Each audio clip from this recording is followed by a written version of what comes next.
This is News Guardian. With Greg Aldridge and Chip Tarbutton on WFJX Fox Radio 910. And we are back on News Guardian's Fox Radio 910. I'm News Guardian Greg. And I'm Elizabeth, not Chip.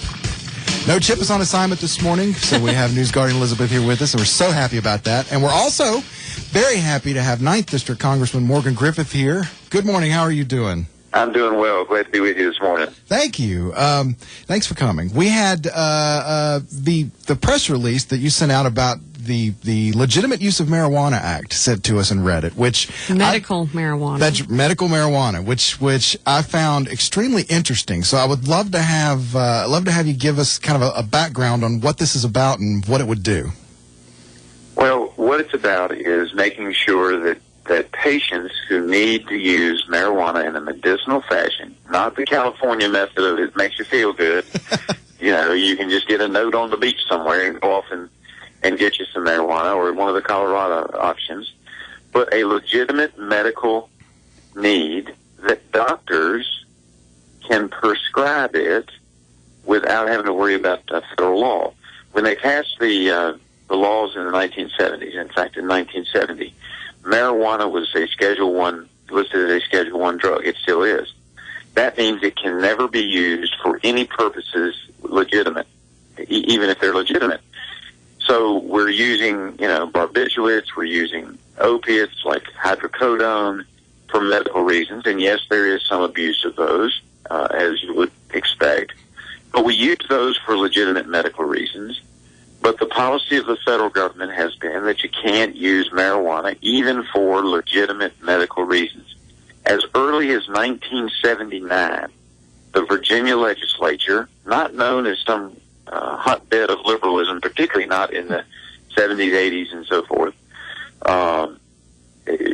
said, hey, for glaucoma and for cancer, we think doctors ought to be able to prescribe. And so they set up a system where doctors could prescribe it. However, the federal law will not allow doctors to do so because they'd lose their license, their DEA number, so to speak, if they did so. So what my bill says is we're going to reschedule marijuana from a Schedule I to a Schedule II. That still puts it at the very highest level of drugs that can be used. It puts it on a par with things that are far more powerful than marijuana, like the opiates, morphine, hydrocodone, oxycodone, those drugs that people recognize, can be used legitimately, but you have to be very careful with them. It puts marijuana on that same level and says that the states can dictate what it's used for. That protects Virginia's right. If it wants to say that it can only be used for glaucoma and for cancer, then that's Virginia's right to make that decision. If they want to expand it to be used for other things that there's a scientific basis for, then that can be done as well. I'm hoping that, of course, the bill will pass, but even if it doesn't pass, that there'll be a legitimate discussion, that the DEA will at least allow studies to be done in a more broad fashion. They've allowed a few over the years, but not very many, to see what the true medical uses of marijuana are, so that we know once and for all, instead of using anecdotes from the public, that it can be used and that it can be used safely with certain patients. A lot of patients, we've talked about glaucoma and cancer that most people have at least heard about, but there's also a whole new area where people with children with epilepsy are using marijuana oil that has to be ingested for their children because apparently it stops epileptic seizures for certain conditions.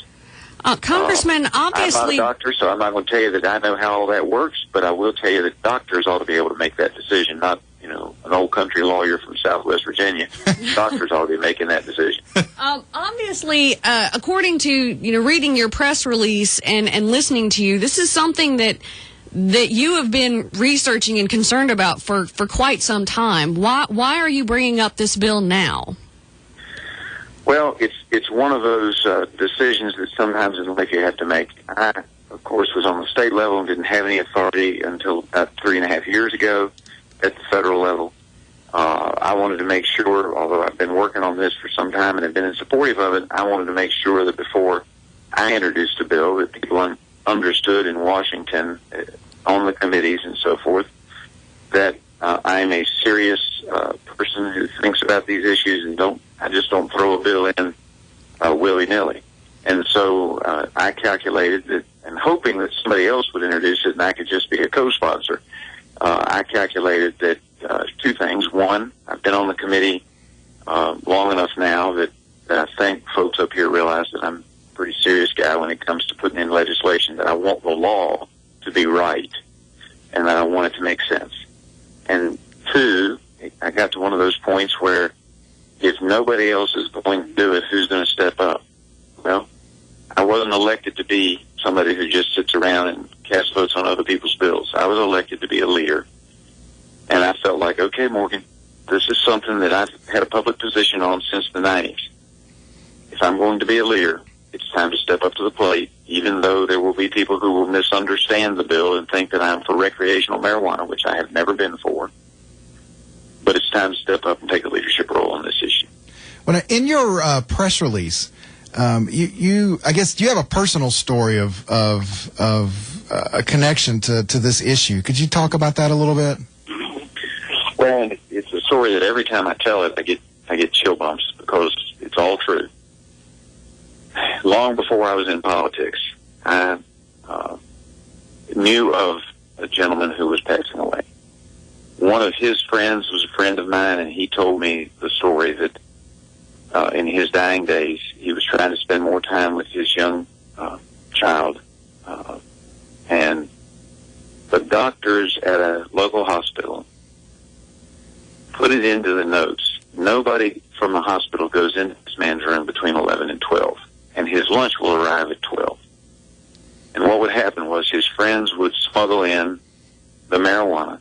He was dying of cancer. He would smoke the marijuana. He was having a hard time keeping his strength up because the treatment was making him so nauseous he couldn't eat. The marijuana would solve that nausea problem. They would have his lunch ready, air the room out and bring the lunch in. And so as I was discussing this issue, that came up first, which made me believe that we ought to let doctors make that decision instead of politicians and lawyers. And as I was going over this with a group of high school students, a couple hours south and west of the Roanoke Valley, I'm going over this, and usually what happens is one of the kids will raise their hands after I tell that story, and they go, yeah, but what about just using it like alcohol? And I always have to deal with that. Well, I'm in this high school, and I'm going through that, and I've told that story, and this kid raises his hand, and I'm expecting to get some kind of a, half smart aleck response. And the kid says, they did that for my daddy, too. Wow. Wow. Well, I'm 20 years apart, two different parts of the state of Virginia, different doctors, and they're having to set up a system where people break the law in order to get the medical treatment that's necessary. Not the way our government should work. I'm trying to solve the problem.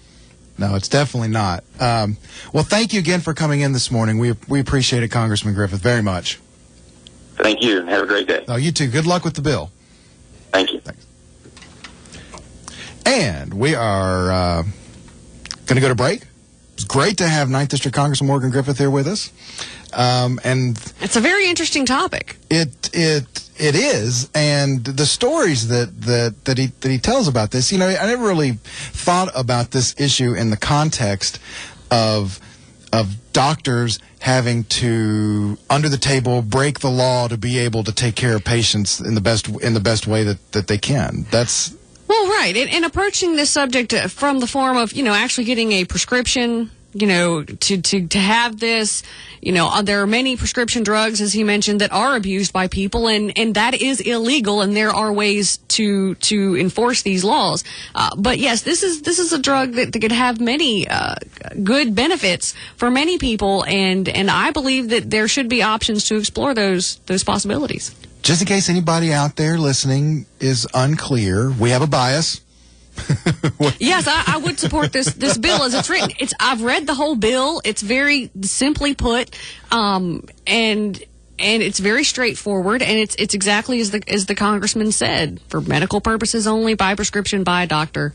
How refreshing that a bill is actually what its title says and what its summary says, that it actually is that. That's unusual with legislation for somebody to be actually selling the truth in talking about a bill. I mean, it's wow. That doesn't happen every day. No. And it has a really nice acronym. I like LUMA. All right. I'm Greg. I'm Elizabeth. This is the News Guardians, and we will be right back on Fox Radio 910.